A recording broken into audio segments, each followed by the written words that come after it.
This February, we bring you a month filled with some rom and some cum, and we wrap it all up with hands way too big for one's body. It's Tom Hanks Rom-Com Month, everybody. Welcome to Half-Ass Movie Podcast.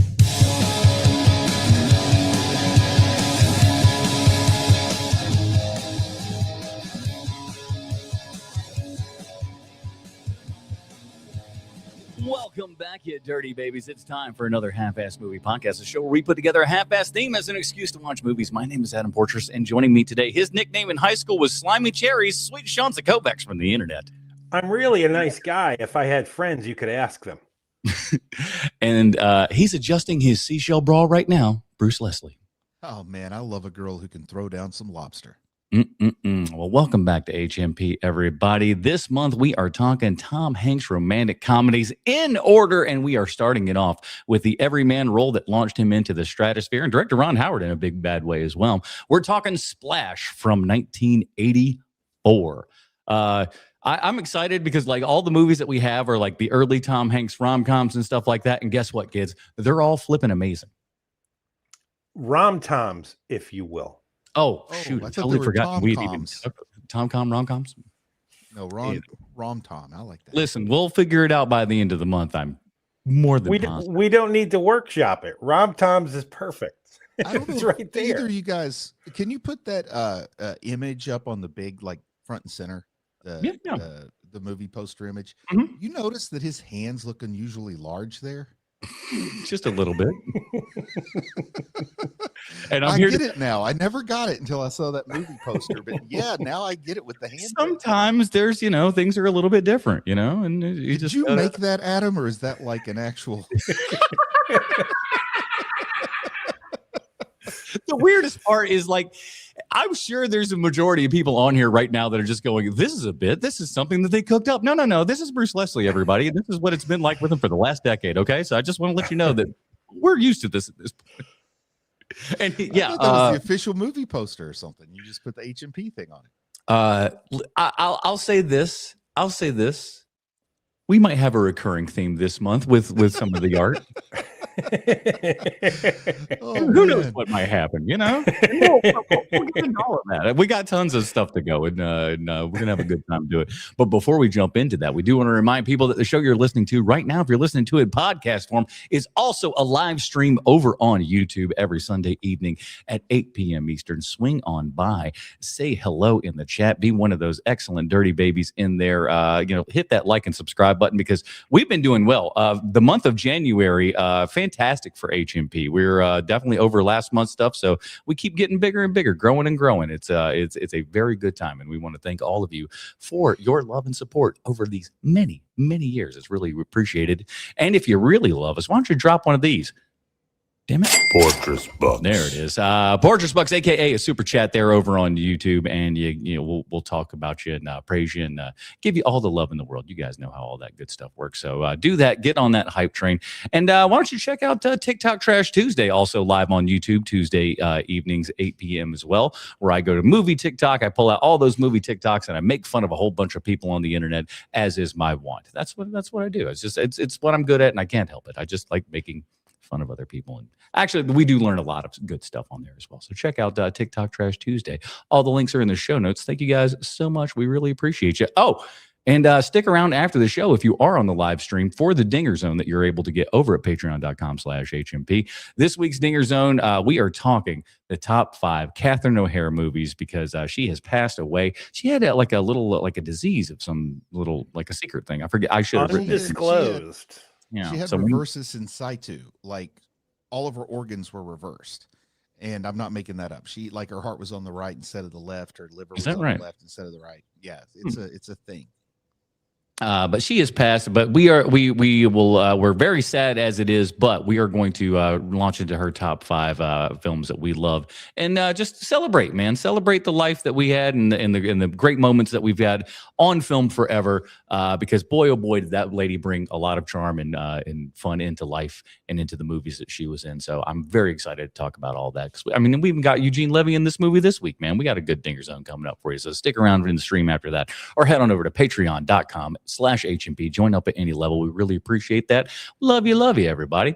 Well, let's get into it, gang. Here is the IMDb. Come on, machine, work for me here. Here's the IMDb plot line for Splash from 1984. As we know, IMDb always 100% correct in everything they say and or do. A young man is reunited with a mermaid he briefly encountered as a boy and falls in love with her without knowing her secret.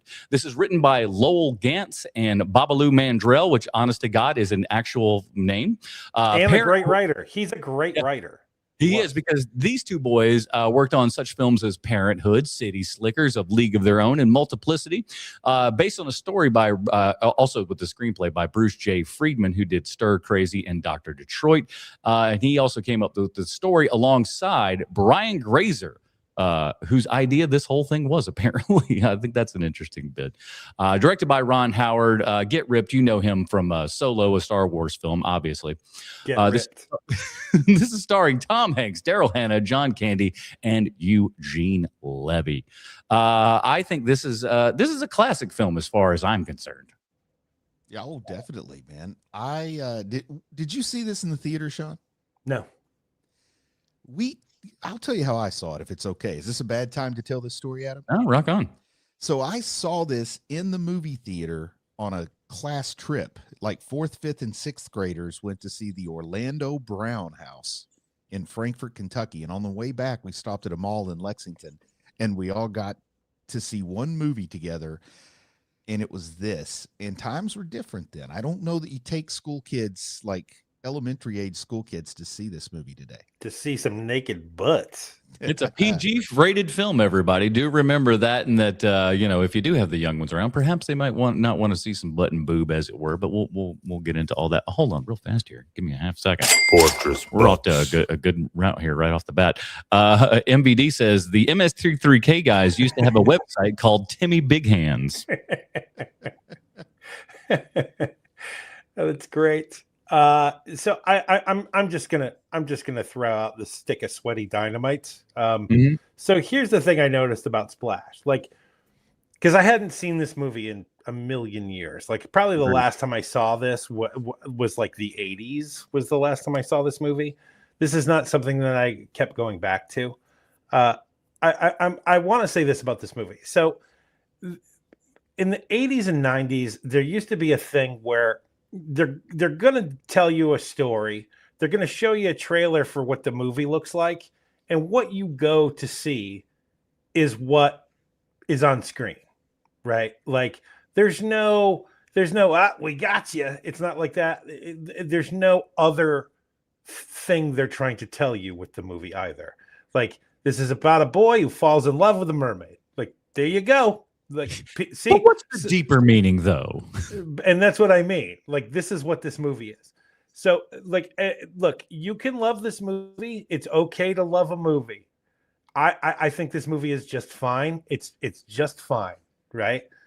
This is what I'm going to come up with a new term. The term is, this is a beginner movie. This is a movie for folk who don't want to think about a whole lot. Like, oh, look, the fat guy just fell over, got hit with a racquetball. Like, that is what this movie is. And that's fine. Like, this is not, this is a simple idea performed perfectly. Like, that's literally what this movie is. And there's no, like, hanging chads here. There's no, oh, you know what? They never really got around to figuring it. Like, there's none of that with this movie. There are things you can say, like, why is Tom Hanks in love with this lady like 30 seconds into meeting her as an adult? Like, you can have questions like that. But as far as the movie goes, it ain't trying to tell you something else. There's no scratching the surface, and underneath there's a bigger, darker meaning. There's none of that. This is about a boy who falls in love with a mermaid. End of story. Like, that's what this movie is, and it's totally fine. There's no piano music with going, you know what I've learned today? Bloom, bloom, bloom, bloom. I learned right inside together. We're all in the school of man or some shit like that, you know. Today, if you make this, then it's in the final couple of scenes when you find out she was a mermaid all along. Well, yeah, or like, there's it's like RoboCop. Like RoboCop, I love that movie so very much. RoboCop kind of ruined movies for a while because it's if you're a dummy, you like RoboCop because RoboCop is a badass movie. RoboCop, what not love? If you're a smarty and you watch that movie, there's like 3 other things happening in that movie while a guy is also a robot fighting crime. So like it kind of like ruins big movies for a while because you're like, how come this movie isn't as awesome as RoboCop? Right? But like, but like, and this is pre-RoboCop, this movie. So this movie is like, what else is there to know? There's a guy who just falls in love with a mermaid, and it's a pretty cute story. Like, I mean, that's the movie, man. There's no like, and I think at the end of the day, we all learned, even though we have our differences, we all get along at the end. Like, it's still, like there isn't even that. Can't we all learn to get along with fish kind or something? Like there isn't even that. What was everybody will remember Babalu, but what was the other guy's name, the writer? Oh, give me half a second here. It's like Lowell Grays, Lowell Gans, okay. And Bruce J. Feldman. So this, I mean, they have to be Hans Christian Andersen familiar, right? I mean, this is a pretty modern telling of Hans's Little Mermaid. Not, it predates the Disney one. Yeah, but it's all right there. Yeah, I mean, more or less. I mean, it's like I said, I think it's such a great and simple concept that I think that the reason that this thing got lit and everything was it is a great easy pitch. Oh, it's a 4-quadrant movie. Yeah, and it kind of will appeal to everybody. It's not an intelligent story by any means, but they did enough of the legwork to kind of try to make things make sense in the kind of movie world that we live in, because you're going to have questions, as we all do. And like I said, I was the same as Sean. It's like, it's been many, many years. I think the last time I even saw a glimpse of this film was on a break room at some job or something, where you saw it up on the screen on TBS or some shit. So it'd been forever since I've seen it. So like going back through and seeing it now, it's just like, it's interesting to watch how they put out all the chess pieces and stuff, because it's a great, like I said, nothing too difficult about it, but it is a great way of showing how to do storytelling. Here's your thing. Here's the setup. Here's this bit. Here's this next bit. And each thing leads you progressively to the next bit. And for the most part, you're not twiddling your thumbs a lot in this movie, because you're still moving to another thing. There's enough of a kind of revelation, if you will, of like, how are we going to, make this person who doesn't know English, who just kind of, for all intents and purposes, is like a brand new human here on Earth, just comes out, and how are we going to get to the point where we're actually having communication between these two. And I thought like using television for that was kind of a 1982 thing, if there ever was one, or 84 rather. Yeah. And, Johnny Five would do the same thing a couple years later. And again, another cool thing where he's like reading like through all the dictionary or all the, whatever books and stuff, and he's learning all the knowledge. It's like great shorthand of just kind of smashing all through this, of them just going, well, she's been here for like 6 hours. So if she's like super smart, we don't know nothing about mermaids. Sure, super smart. Why not? So she can absorb all of those things. And then the fun part of her absorbing all of those things and just repeating, if you buy now, kind of all of your little sloganeering and stuff like that, showing how, I mean, and again, we're not laying it on thick here for everybody, but it is a little commentary on television on how, it's all just trying to sell you some crap, but we're not smashing you over the head with it and going like, this is an important film, it's like, we're a mermaid film, get out of here. It's fun, but I mean, that's overall, is that this movie is just a fun movie. It's something goes where a long way. If you cast this differently, it's forgotten. Yes. And I do want to bring this up too, is that this movie, watching it this week, really kind of like brought into frame that Tom Hanks truly, honestly is an everyman, because this is probably Tom Hanks, like, like at his most lithe, youngest body that he has, and he's not like, I don't want to say conventionally attractive, but like it feels almost like if you are uglier than Tom Hanks, you are an ugly person. Like he's the median line of like, listen, Tom Hanks is literally just fine. Yeah. Like like you know, he's not bringing home the sex appeal. He's not bringing home like, but there's also nothing about him that's squirrely or lecherous or anything like that. Like he's the middle of the road in every single way. And I don't mean that as a knock on him. Like, I think that from time to time, because I kind of realized it this week, is that like people throw around everyman for him, but it's almost like a dig. And Yeah. I don't mean it as a dig. He really is, like, he embodies like this is what this is an American male. Like, he's not tough, but he's also not like a gigantic pussy. Like he's both things. Like, and it kind of, he really does just embody every man, especially in this part of his career where, you know, not everybody knows Tom Hanks. Look, by the time that Splash comes out, everyone isn't familiar with Bosom Buddies. Like, after Splash comes out is when they start rerunning Bosom Buddies. And so like, not everybody knows who this guy is. They're going to see a fun mermaid yarn with this guy who doesn't piss people off. Like, that's what this movie is.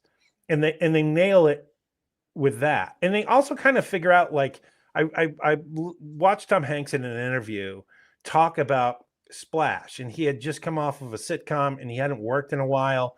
And so he gets Splash, and he keeps trying to knock the lines out of the park, because that's what you do on a sitcom. You like, you hit the comedy beats really hard. And Ron Howard pulls him aside. He's like, I know what you're doing. Like, you don't need, you are not the one bringing home the thunder here. We've got other people for that. You need to make this real. That is your job on this. And once he understands the assignment, things go swimmingly. But it's kind of interesting to think that, like, oh, Tom Hanks needed guidance like at one point to act, which makes perfect sense. He's what, 27 probably in this movie? Feels about right.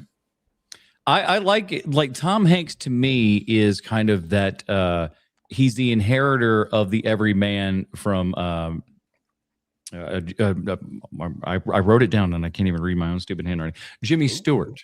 Yes, of course. I feel so he's got that Jimmy Stewart thing, and as I've said previously, I think the next generation of that is Jack Quaid, is having that kind of everyman. He's like, again, he's not an ugly man, not a super handsome man. It's just somebody that you look at and you go like, oh, that could be me, no matter who you are. You know, I love it when you brought that up, man, because it's such a perfect point. Is that Jack Quaid literally could be stepping on the precipice of, you are going to have Tom Hanks' career. That is so very, very good. If there's a movie industry still, there might not be. But I mean, if you remade this movie and put him in it, a banger. Same. 100%. It's just right. It's just, it does fantastic. Same. I watched Bosom Buddies in real time, so I knew who Tom Hanks was pretty well. Like, I watched it first run with my mom. And I'll go on record to say Peter Scolari was the hot one, but I mean when they're dressed as women. But 1984 was a real, you can call it a crossroads in Tom Hanks' career, because Bachelor Party comes out this same year, and that's where he's trying out which direction in comedy am I going to go, because the rom-com Splash and Bachelor Party very different, you know, the PG versus the R movie. And I think everyone could tell that this was a better fit for him, including him, I would hope, because this is way the direction he went for a long time. With Splash, you know, watching it with modern eyes, there are some problems in there. But I haven't even attempted to watch Bachelor Party. I can only imagine what's happening in that movie now. All you need to do is watch the donkey scene.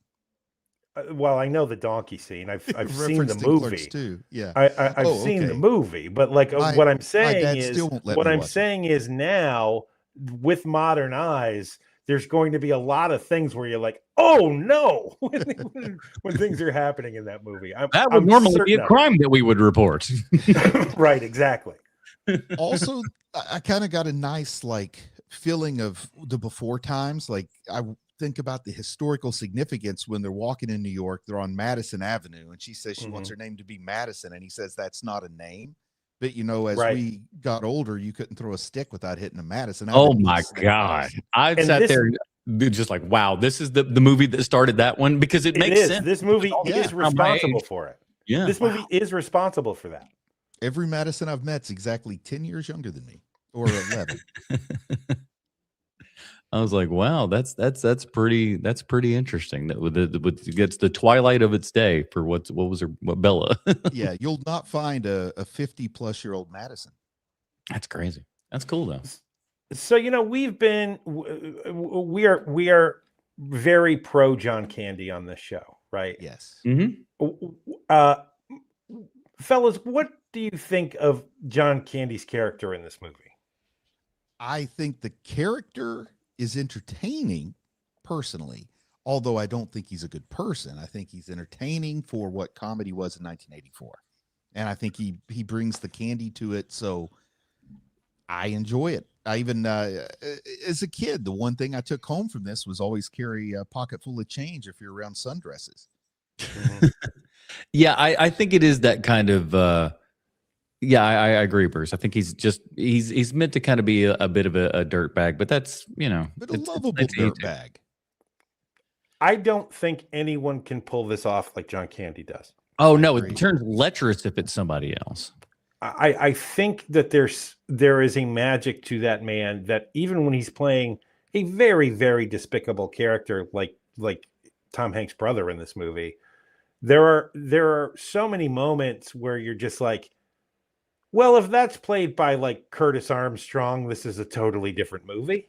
Yeah, you know what I mean? Friends, but yeah. And so I started thinking, and I couldn't come up with one, and I'm sorry for putting you guys on the spot with this.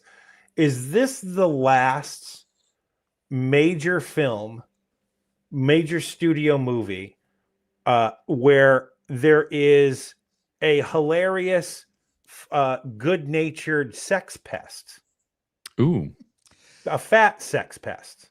Well, I was about to say, gotta be we have now. Take away the fat part. Stifler was a lovable sex pest. I wouldn't call him lovable. Yeah. Well, to some people like that. What I would say is the Jason Biggs character is the lovable sex pest. But he's the main character in American Pie. Oh, right. Yeah, he's the one who secretly videotapes it. I mean, yeah. Was Revenge of the Nerds right around this time too? It is. It's right around it. Yeah. I don't know what came first, but yeah. Yeah, I think you might have nailed it on this one, Sean. Other than like stuff that's more Porky's-esque, that's not really oriented at general audience. It's like you said, big studio film. Right. Like just big old, like lots of money behind it. And we're going to have this guy just looking up ladies' skirts. Yeah. It's really impressive when you're doing it in your 30s. Yeah. It's like, I'm like, okay, all right. I understand that the character hasn't changed much, but at all. I do like how his thing is like, hey man, if you find something that works, just stay with it. And I'm like, this has been working for you. Okay. And I know that real estate was a whole lot cheaper in 1984, but I'm still not sure that an almost failing produce distributor gets a flat in downtown Manhattan. Wow. With the doorman and everything. That's a nice 80s touch too. Like, hey, it's New York. Everybody's got those. Yeah, I was from a small town. I just thought that's what the regular world was like. And it wasn't like my world, which it wasn't, but not in the way I thought. I mean, there's a lot of hand waving whenever it comes to real estate and movies and television for the most part. I mean, think of like Darkman, he's got that gigantic warehouse where there's a lab and there's electricity and like everything's fine. He's getting it for free. It's a beat up warehouse. Working toilets and everything, Man, I wish it was that easy to just go inside a beat up warehouse and not get arrested, because I need filming locations. I'd love that. California, you can have some squatters' rights. But when I was a kid in the 80s, the little town I lived in had something that they called the ice house, because there was a time when they stored ice there before people had refrigerators. Where I lived, that was like the 70s. But it was like abandoned, and the kids would go in and play around pigeon poop, and we all got histoplasmosis and stuff. But it was just like you go in there and do what you want. I can't find buildings like that nowadays. We got a little histoplasmosis, but that's what you do when you're a kid, Yeah, I called it the pigeon house because it was full of pigeons. So Creative. what? There's a lot of good performances in this movie, right? Like you got like Daryl Hannah is just she like oh wow, like she's really great in this. Like honestly, she is. And Tom Hanks is terrific in this movie, and John Candy is being very John Candy in this movie. However, this film is completely won, and there is no arguing. Eugene Levy is by far the best actor and character combo in this movie, and it's not even close. He is amazing in this movie. I think there's an untapped Splash spin-off movie that they could have had. It's like I wrote it down. The Continuing Adventures of Walter Kornbluth. Call it the Kornbluth Chronicles, where he just keeps throwing water on hot girls, like trying to see if they're mermaids. You know, Eugene's still working. I'm sure he'd listen to your pitch. And you know, it's weird, man, because I've seen a lot, you know, especially over the last couple of days with Kathleen O'Hara, and then, you know, like watching Splash and stuff. So I've seen a lot of photos of Eugene Levy through the years. And I had always believed that Eugene Levy just got super handsome in like the last like 20 years. That's not the case at all. Like Eugene Levy is the rarest case where he would totally ugly it up for the camera. Oh yeah. Because when you see photos of him offset or like just hanging out at his house with Kathleen O'Hara or even red carpet for Splash and stuff, he is a handsome dude. Like he's actually honest to God handsome. And it might be the only time I've ever seen it where like this guy is known, very well known for being a weird, ugly man. And then off camera, he's just like an incredibly handsome, dashing figure. It's awesome. He's like a real life Ned Flanders. Takes that shirt off and is rippling underneath. But I'm curious. You said you've seen a lot of photos through the years, and I haven't maybe looked at those that are off-screen photos. Does he gimmick his eyebrows, or does he really have those caterpillars? No, they're big. He's just got big eyebrows. The only difference is when he's on camera, like there is like that space where like they kind of meet. Yeah, the unibrow. But off, right? But off camera, he doesn't have that. Like it's a unibrow, but it's like there's less hair there, so it's not just he doesn't look like Bert, you know. But off camera, that's not there at all. He's just got big fat. He's just got big fat boys over his eyes. The reason I asked about that is, you know, watching Schitt's Creek, all of his hair is gray, but the brows are still jet black. Mm-hmm. And I didn't know if he mascaras them to like give him a little extra body. Maybe, you know, you can brush. He's got enough money where he's probably got a guy or a gal. He got a guy. He got a guy. He's Eugene Levy. It's like he's dyeing his eyebrows, and he says, "Be careful, don't get any on my hair." Can't let anybody know when he's still doing it himself, just mascaraing the eyebrows. Like, hire somebody, dude. It's bleeding when we go into Phoenix here in the summer. You're just going all over the joint. Of course, he's also. I don't want to make it sound like I didn't enjoy watching Splash, because I did have a good time watching it. Because even if it's just for nostalgia purposes, like that part's fun. But it was like every time Eugene Levy showed up, it was like getting shot with like a cannon. Like, oh my God, he's back. Awesome. And he just makes every single moment better that he's in this movie. I love him to death in Splash. It's funny because it's like there's almost a separate, he's in a separate movie that's going on. There's a whole nother movie where he is the main character of this. Yes. He's just a side character in this story. Yes.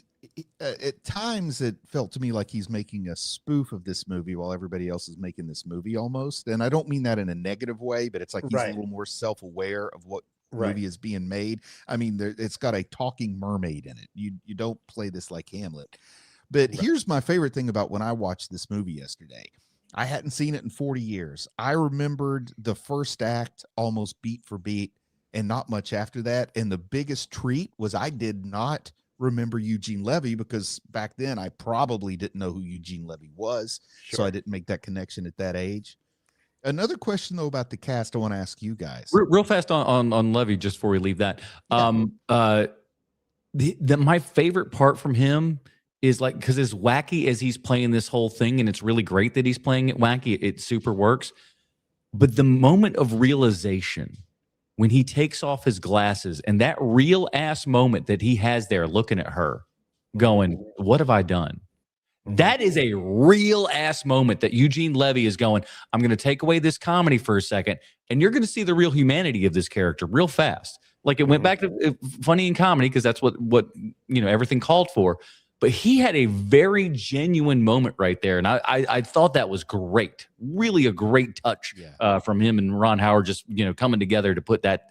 What a great, interesting touch. Real fast here, though. Fortress Bucks. Speaking of which, I thought it would. This comes from MBD again. He said, "I thought that it would be fun to have a series of Levy's character, and he keeps running into the mythical creatures and protecting them in a bubbling way." Oh, I like that. I love that idea. Here's the Hydra, here's the Kraken. Maybe we start with the sea stuff, and then we go into everything from your Pegasus to Griffins and all that. Bigfoot. You add him to Harry and the Hendersons, you got a hit on your hands. Oh my God, yes, him is like kind of the nemesis for Harry and the Hendersons. Bring that on. Listen, man, Harry and the Hendersons desperately needed Eugene Levy in that movie. Desperately, he should have been in Beethoven. He should have been there's so many different things where if Eugene Levy is in it, it's going to be 1,000 times better. You say Beethoven, I say Cujo. Sure. Hey, you having problems? As the dog is trying to get into the car. You left your dog outside. I think he wants in. Here, let me get the door. Man, he's so great. Okay. He's another one of those characters, man. He's another one of those actors that thankfully I learned to appreciate him before he died. Unfortunately, that happens again and again and again, where you're like, man, Eugene Levy is a bloody treasure. And I watching him in this, I legitimately was like, God, why isn't he in everything? Like watching him in this, man, he's just so good. I will say, though, over the last 10 years that he has almost been in everything. So listen, get your money while you can, but my God, he's been in everything. There's one scene in the season 1 of Schitt's Creek where he turns on the dramatic thing just out of the blue, and he's talking about his real life son, Dan Levy, who also plays his son on the show, and it just felt so sincere. Like, I know Eugene Levy has had this conversation with someone before, because it was like suddenly the acting was gone, and it just felt, and I mean that in a good way. Like, I wasn't watching an actor. It could have been just watching a guy talk about his son and how he loves him no matter what. And it's was really touching to a guy like me. I love that kind of stuff. But Daryl Hannah, was Daryl Hannah known before this? I can't remember pre-1984 Daryl Hannah, but that doesn't mean she didn't exist. I didn't know her from anything. This is the first thing I saw her in, but I was like 8. So I don't really know. And she was ahead of the curve on hair crimping. Yeah. Oh, that's right. Thanks, MPD. My God, we totally forgot Blade Runner. That was the big. Blade Runner is before. 82. Yeah, there you go. Yeah, it's Pris. Is that her character's name? Something like that. Mm-hmm. Yeah. That's right. I totally forgot about that. I'm telling you, for some reason, I always thought Blade Runner was made later than 1982, but no, 1982. Yeah. I mean, I would say it's ahead of its time. Is probably why you feel that way. It's so well made. The kind of story it tells. It's definitely not a splash type of story. Can I? So here is my second crackpot theory on this movie. My first one being, as we said earlier, this is a beginner's movie. The other thing is this: Daryl Hannah falls ass backwards into Blade Runner, right? Mm-hmm. Pretty iconic performance in Blade Runner. She's in a couple of things that nobody had seen, and then she's in Splash as the mermaid. After that, she's in a million other movies. Is Daryl Hannah a good actor? I believed her when she was in her fish form. Like, I mean, she's a good... I'm saying her line delivery didn't impress me, but I felt like she was believable when she's underwater and stuff like that. I think that goes a long way, but I was able to, you really shouldn't have to make the movie better with your own explanation, but I was able to say, well, her line delivery's bad because she's only known English for 2 days. I think you can get around that just by being, like charming. And there, I don't mean to cast aspersions against this woman. She's had a very, very long career. I mean, she's in everything. Like, she's in Grumpy Old Men, for God's sake. Like, she's in everything. But like, I don't know if she's a very good actress. I think because she is, man, I hate to, I don't mean to cast Beautiful so many aspersions. I'm just gonna say it. Because she's 80s hot, she got a roller coaster to the moon, baby. Like, if she is not a good looking girl, there is no way in hell they're casting her for her acting prowess in anything. And now that she's Daryl Hannah, like 30 years later, then you have people like, she's in Kill Bill, for God's sake. Like, and it's because she's Daryl Hannah at that point. And it's like, oh shit, that's Daryl Hannah. That's cool. Like, but I don't know if she's great in that even. Like, she's okay in it, but like, she's also kind of playing, like, he's got her playing a hammy kind of character and stuff too. Yeah. So, but like, I think again, that's also like leaning towards the strengths of the actors that you're working with, I think. Right. He's going, she could do that. So my question remains, is Daryl Hannah actually a good actor? I would say she is, like, this sounds negative, but there's a lot of people that don't meet this, but I would say minimally competent. She doesn't drag anything down, but she's not going to blow you away. So I'd say minimally competent. I got a good one. She's not a good actor. She's a good actor. She's not a fine actor. Oh, there you go. I think okay. Yeah. She can act. She's good enough, but she's not a fine actor. Because, different people see fine different ways. Like, how was her performance? It was fine. Or how was her performance? It was fine. So when you say she's a good actor, not a fine actor, I was going to disagree and say, I think she's just fine. Fine. Nobody says she's just good, but they'll say, she's just fine.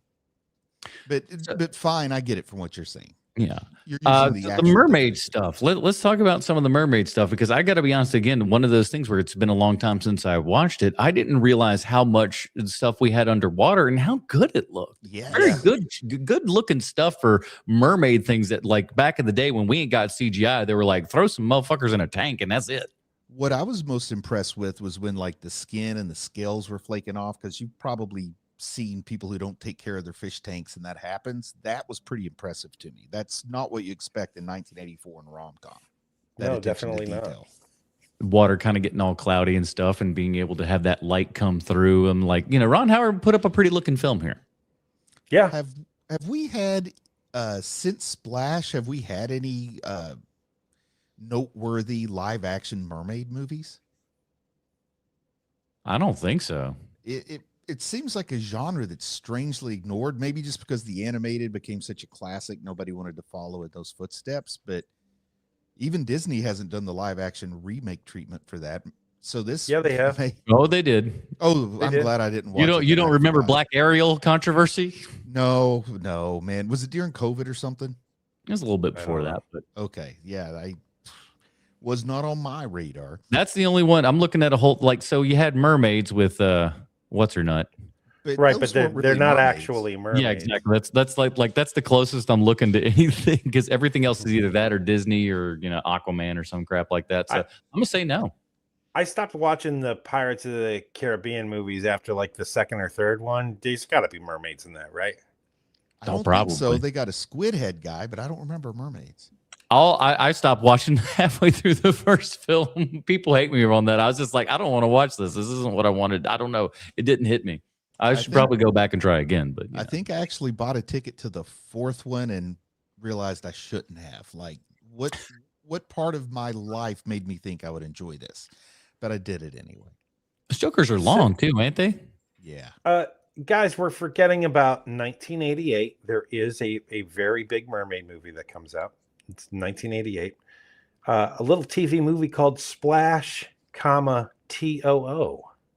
Oh boy, they Teen Wolf 2 this motherfucker. I didn't know They that. sure did. All Wow. right, guess what we're watching next week, folks? No.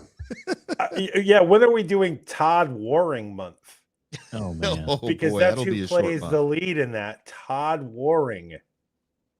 There is not there is as far as I can see, there's only one person from the original in this one, and it's Dodie Goodman, who played Mrs. Stimler. You know, man. No. you Is that know, the one who got Mrs. struck by Stimler. lightning? Classic Mrs. Stimler character. All the kids kept talking about her, and they were just like, they go to school the next day and talk about the Kimmler character. The only know your character heart- to return from the first movie, and she's sixth build. Oh, You know the production's in trouble when you can't even get Shecky Green back. MVD said a good one. Serviceable Oh, I like for this that. movie. Serviceable is a good. Oh, good that's good. adjective. Yeah, that's a good descriptor. Speaking of like that, I think goes a little bit beyond just serviceable. What a great shot early back in the day, you know, when you think about it, is that big kind of tracking shot that goes from her hand all the way around the tub, and the transformation, you know, goes up to her leg there and everything. The scales come up. We continue on that one track motion there all the way to the front. And the fins pop And they out gotta there do and everything. makeup and stuff. I mean, yeah, So that is good. impressive. And Yeah. again, that's like one of those like that Ron Howard again would do like a lot of like early technology stuff that people weren't quite thinking about, and like things like that. And then of course that would like lead into Willow and the first transformation. So Ron Howard was you know, on the cusp of a lot of computer generated stuff before most people even knew what the hell that was. Were there any lines in this movie that absolutely perplexed you? Because there was one that I didn't remember from my childhood, but I was really confused by it this time around. Nothing comes to mind. When he said they did it on top of the refrigerator. Mm. I don't know how you do that. Now, a freezer I could get, because you know you had those cabinet freezers, Yeah, if you got the long one there. but there's not a I whole think lot of square inches on top. Mercy, of I think what that's called is a comedy juxtaposition. As in, here's an odd place for one to do the whoopee on top of a refrigerator. How would one do that? And I think that is what it is meant to do: is to raise one's eyebrow and goes, "How does?" Because One day, 80s refrigerators weren't the double door ones like you got nowadays. They were the old over the top is the freezer with the little box the size of a microwave, and then you got your rectangle below it. The way the good Lord intended. Yeah, and they're all avocado green. Freezer at the bottom. What's wrong with you? Ugh. Get the top. The music in this is okay. It's nothing quite memorable. It's good enough for what it is. But I wanted to just kind of touch on that at the end of the movie. I was just like, I didn't feel like a whole bunch of overarching themes stuff. Wasn't bad, but didn't really stick out as something, you know, super noticeable, I suppose. I have no recollection of it, which means it was probably very same. You know what I mean? Like it's one of those things that could be in 100 other movies, so you don't note it. Yeah, it's perfectly played. I mean, that's literally everything about this movie, man. It's just people who are really good at their jobs making a simple movie, and they nail it. And it has great lines like, "I suppose you're just some harmless beachcomber who happens to wear a tuxedo." Stuff like that. Oh man, I did remember very clearly. Like I had no frame of reference for what length of cab ride it would be going from New York City to Martha's Vineyard as a child. So when he threw out all that cash, I'm thinking, oh, he's going to California or something. But now it's not as amazing to me, even though it's still pretty amazing. It's a long enough trip to where I'd be like, at the same time too, the cab driver, you got to go back. That's what I was going to thinks about ask. that. Does he just hang out at Martha's Vineyard hoping somebody's going to get a fare back to I don't think so. I don't think so. That'd Nobody be a from fool. Martha's Vineyard going back on Yeah, taxi. exactly. They might go out for a quick evening or something, but they're headed right back in, boy. Like, no, not Joey. What are you talking about? And I like the cab drove him however many 100 miles, but wouldn't go to the other side of the beach to drop him off. It's like, okay, that's it. I'm done. You're getting out of here. I had a couple. I'm trying to think of I do love. We got our quick Clint Howard cameo as per usual in our films. Love that. Just a quick little like, how do you do, and right off. It's unfortunate because Ron Howard's got a great book that him and Clint wrote called Brothers, talking about their early life and everything. But they never even get to this point in their career with that book. It's so early on that Ron hasn't even become a director by the end of the book. You know, so he's like still Gentle he's still Ben acting. versus the Andy Griffith Show. Exactly. It's like they get up to that point, and it's talking about their relationship with their dad and the whole history and stuff like that. Highly would recommend that book if you're interested in the Howard family at all. Ron Howard's dad is in this too. Oh yeah, Rance Howard was in pretty much all. He was another staple of all of his films. He's just like, hey man, I'm gonna throw my family in there. And Dad was always like an actor and stuff, and really wanted to have that. Like, so this was such a like being an actor and having your son kind of be the guy who could put you in stuff was such a dream come true to Dad, because like he always wanted to have that thing, but he was never really quite that guy. But like he had enough of it, and so yeah, if your son's in there, you can juice up your dad and give him a little cameo in all your films. Sutton wants to go to film school, so I'm hoping I get a little Ron Howard treatment there. Yeah, Rance exactly. Howard treatment. Get you a little, right in those cameos. That'll work for you. Yeah, I didn't even like you when I first met you. Nobody likes me when they first meet me. Come on, man. Great. Eugene Levy all day. Gosh, it's so good. Running with those 2 buckets of water through a crowded sidewalk. Nobody else can do that. I love how he also like he soaks 2 of the exact same people, the exact same couple. I was just like, how this man has not just choked this guy to death. I don't know. That like 2 times in a row, you're going down, buddy. This is just no longer an accident. This is you having a vendetta against me and my wife. And you know, as a kid from an Appalachian trailer park, I just assumed you run into the same people over and over again. I didn't really have a frame of reference for Manhattan. They're all on the same corner. Why not? Yeah. I do. What happened to you? What happened to you? You're the brightest student in my class. Emotionally, you were 12 years old. I was 12 years old. I like that. I mean, come on, man. A lot of great writing there. It's so much fun, and like again, a completely other movie going on that I wish we could see. Ron Howard could do like a shadow directive of the missing scenes that we got from his giant blockbuster, where surely he was the hero of it all at the end. And I love John Candy speaking Swedish out of the blue. That one caught me off guard this watching, so I'm sure it caught me off guard the first one. But imagine a fourth grader seeing that line pop up on screen. I chuckled out loud. But the way that he learned the Swedish was I've watched so much Swedish pornography that I've learned this, and you're like, I'm sorry, what? Man, so great. Not to tell tales out of school, but I was at someone's house once and found a VHS tape that was labeled Swedish erotica.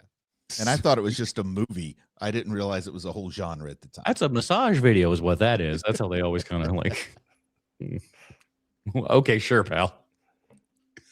Let's see. I don't know that we have, like I said, it's like Sean said, this is a very kind of cut and dry movie. It's by the numbers, but again, it is like, it's a by the numbers that you wouldn't mind. This is a movie that you could have on in the background and kind of tune in whenever you know, a Eugene Levy scene comes on, and you can put the rest of it in your head there. But you do want to watch a couple of scenes like in the kind of what I'm just going to call Circuit City, because that's what it looks like to me, where she's watching all of her TV in there and everything. I love the shot that we go to, and I'm looking at those TVs going, them TVs don't look right. And then like 5 seconds later, we blow the TVs up, and I'm just like, oh, there's a reason why those TVs did not look normal. They had to be set up to be blown up by her supersonic scream there and everything, or whatever the hell. And for the people under 45, those old tube TVs were hard as heck to break. You could hit them like full on in the screen with a hammer sometimes. Yeah. That's the half the fun. Cathode ray tubes were no joke back then. I mean, all these little flat screens and stuff. You're like, what is this? What's wrong with it? Oh, there's a gag. This is my last corn bluth. This is my last corn bluth quote. Want to know what I'm looking for, boys? I'll tell you. None of your goddamn business. That's what I'm looking for. Now get out of my way. And then the kid turns to his buddy. He goes, let's pee down his air hose. I love that part. So good. These were very McPoyle twins coded. Yes. The guy's got his deck chair on the hose, which love it. Great sound with that and everything, and it not quite getting off the hose just yet. Like perfect little time. Like I feel like that wasn't on purpose, but him not quite getting off of it, and then finally getting I'm sorry to be so crass, but I didn't remember that detail. And when I started hearing that noise after what they said about peeing down the tube, I kind of thought that he was squeaking some out down the tube. And that's what gagged him and made him have to come up. I can't breathe. Good old Eugene Levy, I tell you what.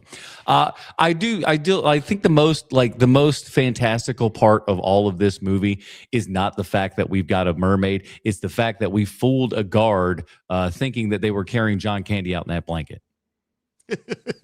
Yeah. I'm like, I'm sorry. What now? You mean the 400-pound guy that we just bring? No, that's not okay. Whatever. Oh, but we'll let it slide. We'll let it slide because it led to hilarity. And I like how casually John Candy's just waiting in there for him. Hey, boys, how you doing? Again, great John Candy stuff where he's just sitting back and smoking and chilling and just like, hey, like it's absolute. It just screams John Candy. It's like, again, who else is going to make that performance and make you kind of like that guy, even though he's kind of a scum dude? It ain't the same movie with Dom DeLuise. No, Dom DeLuise is way more lecherous. Yeah, way more. You guys want to hear? You guys want to hear an unhinged IMDb user review for Splash 2? Yes. This comes from David, and he wrote this March 2001. Splash 2 cool! Exclamation point. This Disney sequel to the 1984 hit Splash is a lot better than a lot of people think. And while Tom Hanks and Daryl Hannah chose not to reprise their roles as mermaid and man couple, Alan and Madison, this does not take anything away from the film itself. Get out of here. Anything? It goes on forever. And then at the end, I always loved this movie as a kid. And while it was only a TV movie, that was not supposed to be as good as the original. I thought it was so much better. Oh, wow. Better. That's what you call Amy's a hot take. fantastic. The dolphin is cool. And it just rocks, okay? Come on, man. It's amazing. Man, he wrote that 25 years ago, and by God, I think we need to watch that movie. Poor David. He's half sold me on it. I'm kind of like, I would never want to watch that. Now, after I'm just like, a little intrigued. Maybe a little. The craziest part is that review was written in 2024. 2001, sir. 2001. That's even crazy. Wow. Back when we was really doing some reviews on IMDb. Like that's one of the first reviews on that website, for Christ's sakes. When you think the guy had been waiting with his hands, and he said, "Oh, finally." Guy use AOL to get online. I've been holding this in since 1987. We're just using keywords. We don't need actual things. All right, let's get down to it. Bruce, what is your rating and recommendation for Splash from 1984? This is tough because it had a lot of nostalgic value. It made me think about Orlando Brown and why is his house worthy of a field trip. I looked up the guy on Wikipedia, and he was not all that impressive. So if you've never been to the Orlando Brown house, I don't know how you're going to take this movie. Like, I could not imagine somebody who is 30 years old today saying that they love this movie. So I think it's a 3-star movie, but nostalgia gets me up to 3.5. But it's a fun movie, not a great movie, as Sean pretty much has pointed out. I only go to the Orlando Jones house. Sean? 3 stars for me as well. This movie is fine. It's the most simple movie in the world. All the things that you want to see from the trailer, that's in the movie. Yeah, it's one of those movies where, like, oh man, I can't wait to see Daryl Hannah eat that shell of the lobster in the restaurant. That's going to be great. That's in there, guys. That's in there. And you can pretend that you just saw it for the first time and laugh just as hard. It's a 3-star movie. It is not bad at all. It is a very competently made movie, and it'll surprise you with a couple of things. But the secret sauce of this movie is Eugene Levy. Eugene Levy is the best part of this movie, without a doubt. Yeah, I'd agree with all these statements. This was really good. It's been a long time since I'd seen it, and like I was less spotty than Bruce because I was like, okay, I remember this little bit, but there were scenes I'm just like, oh, I don't remember this at all. So it was kind of fun going back at it. Shock of all shocks, I was very pleased with how, like, Disney Plus had a 4K of this and everything. It looked good. It sounded good. So I was like, on a in a world where things have been not good, looking good for us so far for the last couple of weeks here, it's been nice to see something fresh looking. So that was good. But yeah, nice 4 stars for me. This is, I mean, it's a good fun film. It's one that I remember and can easily kind of go back to. But you're not. It's 4 stars for what it is, I suppose. As is all these things, I guess. Oh, one more. Hold on. We got the hat trick. Fortress Bucks. MBD coming in with another 5. Thank you, buddy. You've been really killing it tonight.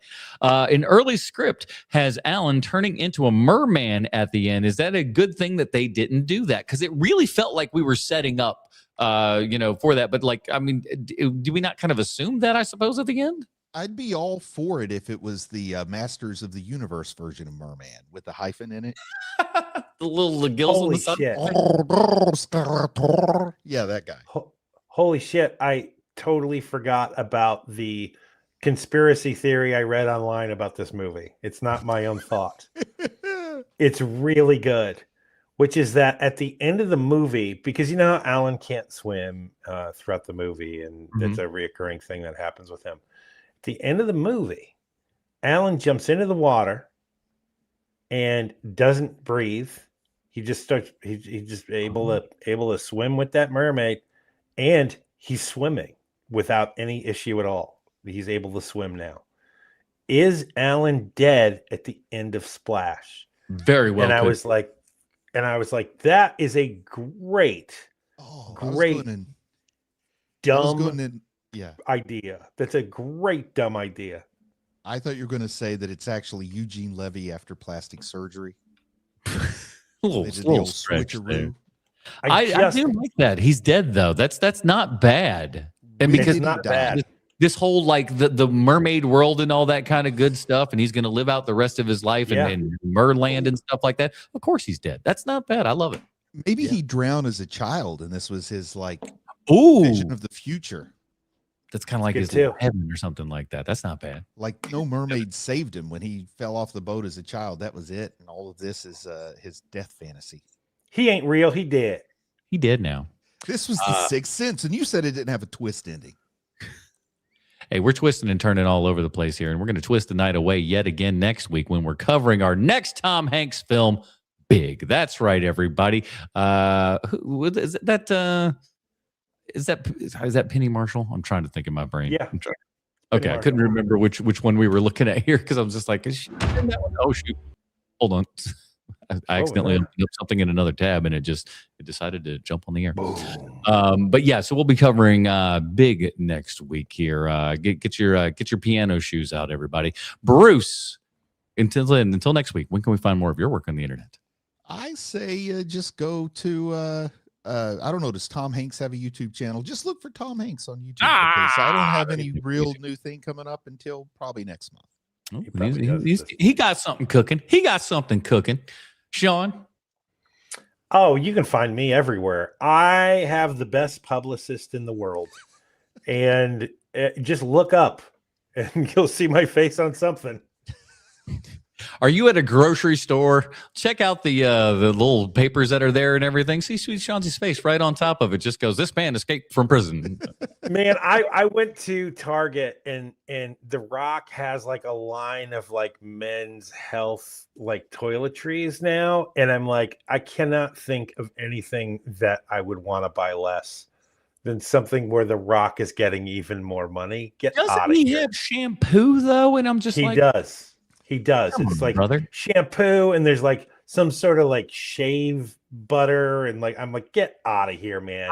Shut up, The Rock. I can go for all of it, but you get a bald man selling me shampoo, pound sand, pal. No, thank you. Bald maybe man. It keeps the bush huge. Maybe that's what it's for. That's what I was going for, or maybe it's what he used the whole time he was wearing that wig in the Mark Kerr story, whatever that Smashing Machine.